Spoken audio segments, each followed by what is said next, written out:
Beralih ke informasi lain, pemirsa, jelang debat, elektabilitas pasangan Capres nomor urut 01 unggul dibandingkan dengan pasangan Capres nomor urut 02. Namun intervensi debat besok dinilai tidak akan mengganggu elektabilitas masing-masing pasangan calon. Apa saja senjata masing-masing Cawapres menghadapi debat besok? Kami akan berbincang dengan para konseptor debat dari kubu BPN Prabowo Sandi. Telah hadir Dian Islamiyati, fatwa dari kubu TKN Jokowi Ma'ruf, hadir juga Erlinda Eswanto, dan telah bergabung pula bersama kami ada pengamat politik Mas Yunarto Wijaya. Selamat sore semuanya.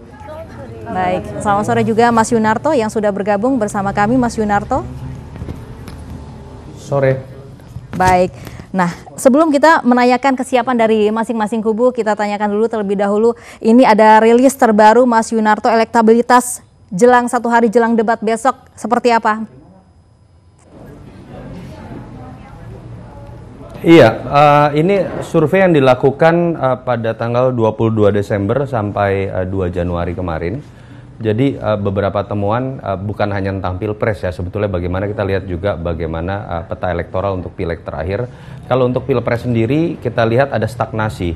Dari 3 kali survei yang dilakukan oleh Carta Politika di tahun ini, di tahun 2018, pertama di bulan April masih head to head antara simulasi nama Jokowi dengan Prabowo ya, belum dengan pasangan. Lalu bulan Oktober simulasi pertama pasangan, dan kemudian yang sekarang. Kalau kita lihat memang pertama ada kenaikan dari Pak Prabowo pada saat dari April ke bulan Oktober. Mengapa? Ini pola yang biasa terjadi dalam pilkada dan pemilu, karena biasanya barisan anti incumbent ketika jauh-jauh hari di survei itu masih terpecah. Ada yang menyatakan dukungan ke Pak Gatot, dalam konteks ini ke Mas Anies. Tetapi ketika sudah resmi KPU menyatakan hanya ada satu pasangan Prabowo Sandi yang mewakili barisan anti incumbent, tentu saja Pak Prabowo mendapatkan keuntungan limpahan suara, dan 18% selisih pada saat survei dilakukan bulan Oktober. Ketika kita coba uji pada akhir Desember kemarin, ternyata ada angka yang kita rilis hari ini stagnasi terjadi. Pak Prabowo Sandi di angka 34,1 dan Jokowi Kiai Ma'ruf di angka 53,2. Jadi selisihnya 19,1%, berbeda 1% dari selisih 18% pada bulan Oktober. Mengapa stagnasi ini terjadi? Pertama, menurut saya memang harus diakui kalau kita baca di tingkat kemantapan, kedua belah kubu ini sudah punya tingkat kemantapan cukup tinggi. Pak Jokowi di angka 80%, Pak Prabowo hampir sama di angka 79%, sehingga memang ruang gerak dari swing voters ini lebih kecil, bahkan dibandingkan ketika kita berbicara 2014. Kenapa? Ya sederhana, ini rematch antara dua orang yang sama. Dan kedua, spekulasi saya melihat bahwa memang mungkin ada kejenuhan juga dari pemilih. Masa kampanye yang cukup lama ini mungkin akan dianggap cukup menjemukan, dan akhirnya publik atau pemilih kebal dengan isu-isu yang muncul. Dan belum ada isu baru yang cukup kuat untuk kemudian mengangkat kedua belah kubu untuk berbeda dibandingkan dengan survei sebelumnya. Dan kalau kita lihat bahkan momen besar 212, walaupun diapresiasi sangat positif oleh 60% dari responden yang mengatakan ini adalah gerakan moral, tetapi mematahkan spekulasi atau hipotesa bahwa ini akan berimplikasi positif terhadap pasangan nomor 2 Prabowo Sandi, karena ternyata memang ini lebih dilihat sebagai sebuah gerakan moral, bukan gerakan dukungan terhadap pasangan tertentu. Itu mungkin yang bisa kita lihat secara umum. Baik, oke. Di studio sudah ada dari tim BPN Prabowo, Budian mungkin langsung menanggapi ini.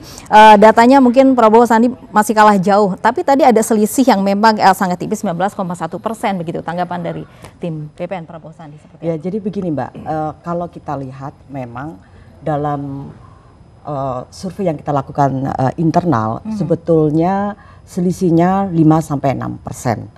Tapi oke lah kalau kita menggunakan angka 52 atau angka 53, ini menarik sekali karena biasanya incumbent ini akan aman pada angka 60. Begitu, ya. Jadi sebetulnya kalau kita lihat di masyarakat, kenapa sampai turun menjadi sampai 50, ini yang sebetulnya menjadi pertanyaan kita bersama.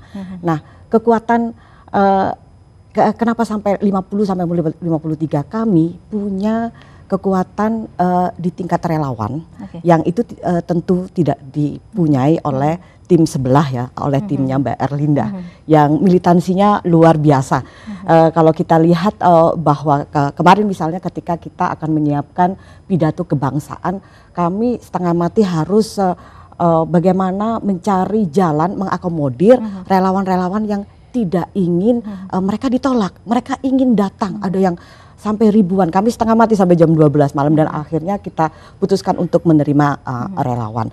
Jadi kita berharap pada awal Februari nanti kalaupun angka internal survei internal ini jadi mudah-mudahan kita akan mengejar. Jadi akan mengejar dan mungkin kita bisa lari bareng. Dan di mana-mana incumbent dengan angka 60 dengan angka 53 itu sebetulnya sangat tidak aman. Tapi kita punya militansi teman-teman relawan dan kebetulan seminggu ini saya tidak ada sopir, saya naik Grab dan ketika saya tanyakan kepada sopir Grabnya, mereka selalu menanyakan saya pendukung Prabowo. Yang terjadi adalah keinginan adanya perubahan, Mbak. Itu yang harus kita lihat. Kenapa sampai angka itu menjadi angka 53 atau angka 52 lah. Angka 52.